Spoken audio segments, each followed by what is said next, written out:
קוראים לי יעל כהן, מתל אביב, בת 22. ניגשתי בפסיכומטריה בפברואר 09. למדתי אצל טל שהוא היה המורה הקבוצתי, ושירי שהיא הייתה המורה הפרטית. שמעתי על אחד דרך חברה מאוד טובה, שהיא גם שמעה תגובות מדהימות על המקום, על האווירה, על הקורס. קודם כל עשיתי בגוגל 1 על 1, ישר נכנסתי לאתר הבית, צבעוני, מגניב, התקשרתי, קיבלו את הפנייה שלי, חזרו אליי כמובן, וישר קבעו לי פגישה עם מדריך פרטי. מה שאני זוכרת שזה היה הרבה סוכריות על השולחן, והרבה ברווזים.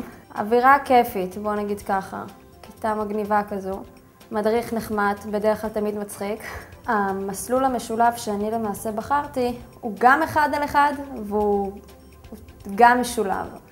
זה אומר שגם המורה הפרטי שנפגש איתך באמצע השבוע שהוא באמת לומד איתך 1 על 1, מה שזה נקרא יחס פרטי ואישי. והמשולב עם קבוצה של בין 5 ל8 תלמידים. אווירה סבבה, קבוצתית, לא כמו במקומות אחרים שאני מכירה לפחות, של קבוצות של 40 ומעלה תלמידים. הכל באמת ביחס אישי ולא סתם קוראים לזה 1 על 1.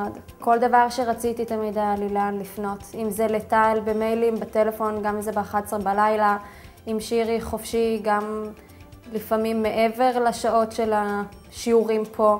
תמיד היה לי מענה. החיבור עם המורים הוא התבטא, כמו שאמרתי, לא רק בלימודים, אלא גם מעבר לזה שיש לך איזשהו קשר אנושי עם המדריך, גם הקבוצתי, גם הפרטי. לדבר עם כולם בגובה העיניים, אתה לומד, אבל בעצם אתה גם עושה כיף מאחורי זה, זה לא כזה נורא כמו שחושבים. האווירה, האכפתיות, הכיפיות, שיודעים להקשיב לך, שיש לך למי לפנות. זה גם פרטי, אבל מאוד מאוד קבוצתי, חמים ונעים.